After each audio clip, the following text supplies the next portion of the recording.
কবিতা পাঁপড় ভাজা ও লাল ফড়িং, কবি অনুপম সৌরিশ সরকার। জগাদা বলতো, পাঁপড় ভাজা না হলে কি রথের মেলা জমে? এলে রাধু আর একটা লে। রাধু মানে রাধা রানী। বিহার পর বাপের ঘরের গ্রামে রথের মেলা দেখতে প্রতি বছর আসে পাঁপড় ভাজার টানে টানে। ওর বরটা কিন্তু এইসব মেলা ফেলার নাম শুনলে রেগে টং হয়ে যায়, উতাই আসে নাই। অবশ্য বিহার পর মেলাতে এসে রাধু আর এগুকার মতন পাপড়ের মন আলু থালু করা গন্ধটা পায় নাই। কেন কি রাধু গ্রামে এলে জগাদাটা যে কোনখানে হারাইয়ে যায়। কিন্তু এবারে মেলা তলায় ঢোকার আগে থাকতেই ভুর ভুর করা পাপড় ভাজার গন্ধটা নাকে সিন্ধাইল ওর।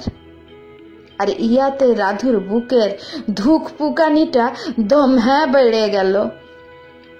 আর পাপড় ভাজার গন্ধের সঙ্গে সঙ্গে রাধু পরাণের ভিতর জগাদা আর দুলোক মিলে ধরা সেই ফড়িংটার লড়ন চড়ন টের পাইল।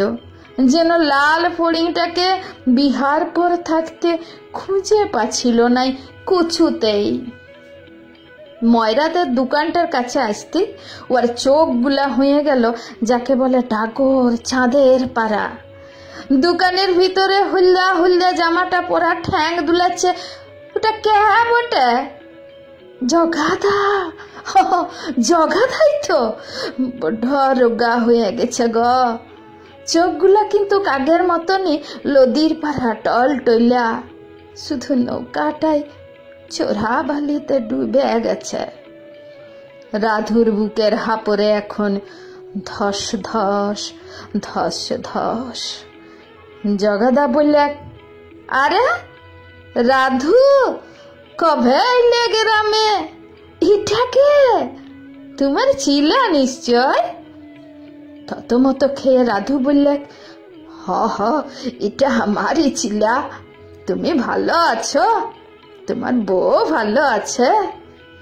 কথাটা বললে লিজে লুজা পেল। কেন কি জগাদা তো এখনো বিহাই করে নাই। জগাদা 3টা পাপড় কিনে রাধুর ছিলাটাকে বলল, হেলা বাবু, কড়কড়িয়া পাপড় খাও। ছিলাটা বলল, লালা লিব নাই, খাব নাই, মাকেও খাইতে দেব নাই। বাবা বলে দিয়েছে মেলা তলায় সব আজে বাজে জিনিস একদম খাবে নাই।